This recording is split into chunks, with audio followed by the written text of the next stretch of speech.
After a long, grueling winter of waiting, we have finally arrived to the Survivor 44 premiere. These premiere episodes always feel so fresh, everyone is always so excited and full of hope, but of course, it's just the calm before the storm. In typical Survivor fashion, this episode starts off with all 3 tribes arriving to the island. Once everyone is greeted, the players kick off the first reward challenge of the season. And this competition gets pretty ugly pretty fast.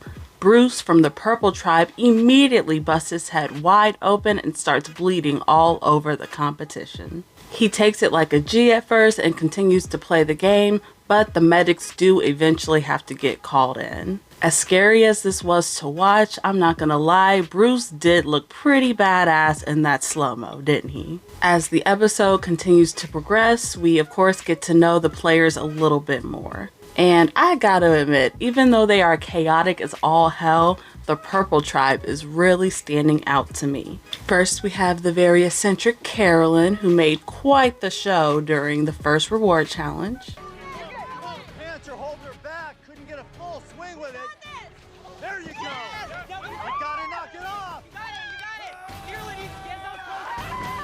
There's also Carson on this tribe, the classic super fan who knows his way around the competitions. When I got the call that I was going to be on Survivor on August 13th at 4:56 p.m., I immediately started preparing.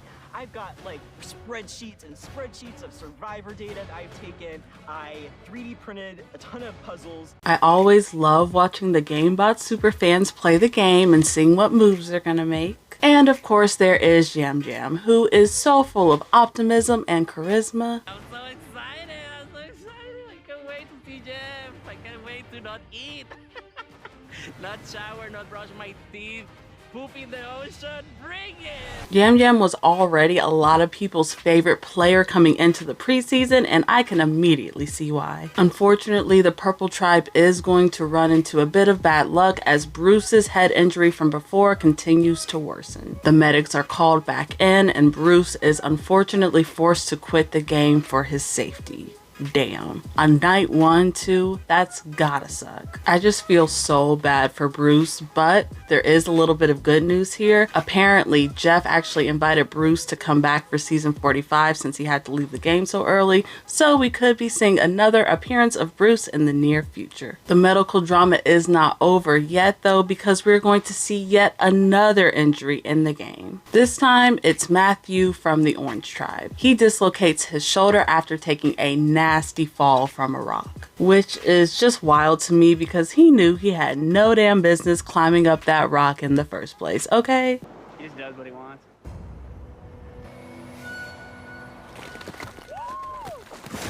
Oh my god.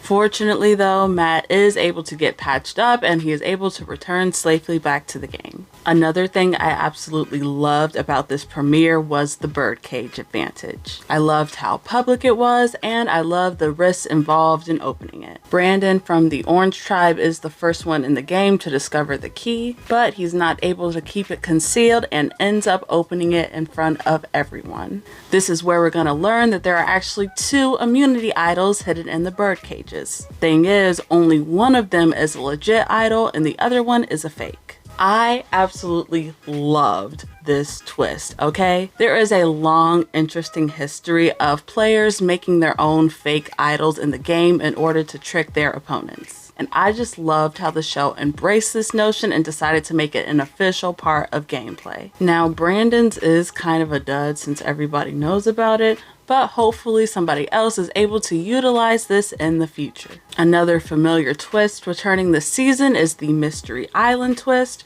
where one member of each tribe is selected to go off to this island to try for an advantage. This year, Sarah ends up winning a brand new ultra powerful advantage in the game. She now has the ability to inherit all the advantages and idols played at any tribal of her choosing. That's power. Maybe even too hefty of a power for the game. I don't know. Let me know what y'all think. Lauren also wins an advantage that allows her to possibly get an extra vote which she keeps a secret from her tribe. I don't blame her for keeping this a secret at all. I would have done the same, and I think that it's probably the right move to make, but we're gonna see this might come back to bite her in the butt just a little bit. We then arrive at the first immunity challenge of the season, and also the third injury of the season as well. This time it's around Brandon, who ends up getting a heat stroke during the comp, and once again medical has to be called in. Thankfully Brandon is alright and is able to continue to play the game, but unfortunately his tribe ends up losing anyway, and now the orange team will be the first ones headed to tribal council. By far my favorite part of this segment is when Claire completely blows up Lauren's game for absolutely no reason. Excuse me. Did the person who went to the island show you anything when she got back? She said she lost her vote, so we don't even know if she got He showed us a thing that said, I lost my vote. So, I like you. It was just so random and so small, yet so freaking destructive. I am super glad they caught this moment on camera. Back at the Orange Tribe's camp, there of course is a lot of paranoia in the air as names are being dropped left and right. There is now a target on Lauren's back because she got caught lying about her advantage. However, Maddy decides that she wants to put a target on Brandon's back because he has an actual idol. There's arguments to be made for everyone, but everything is up in the air as we head to tribal council. During the tribal council, there are some subtle jabs being thrown here and there, but the real drama lies within the voting structure itself. Both Jaime and Matthew decide to play their shot in the dark, meaning that none of them will get a vote this round. I get not wanting to choose sides, but playing the middle doesn't always work out well in a game like this. On top of that, Lauren also decides to forfeit her vote this round, so now that's only 3 out of the 6 people actually voting. And then on top of that, Brandon gets freaked out and decides to play his idol for himself, meaning that he's safe no matter what. This whole tribal council is a hot ass mess and I am here for it, okay? The votes are read, and with only 1 vote against her, Maddy is ultimately the one who is sent home. Brandon's idol play seems to ultimately be her downfall here, which is pretty ironic seeing as though she was the main one leading the charge against him. I just love the absolute chaos of this whole episode. From the new advantages to the wild injuries to the crazy tribal council, this premiere was definitely one for the books. Of course, I'm interested to know, what did you all think of this premiere, and is there anybody in particular you're rooting for yet?